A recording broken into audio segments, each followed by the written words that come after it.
Silipin natin si Mrs. mga guys kung anong nagawa.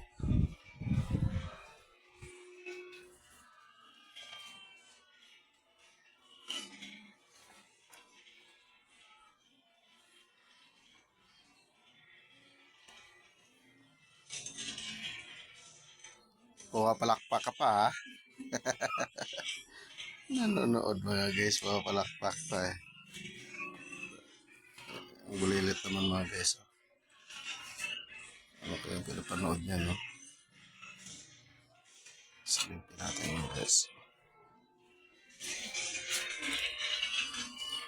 Ano pinapanood mo? Ba't pumapalakpak ka? Barilan mga guys oh. Tuwang-tuwa pa pala siya mga guys pag nagkagira yan. Pumapalakpak siya sa barilan palabas eh. Tapos silipin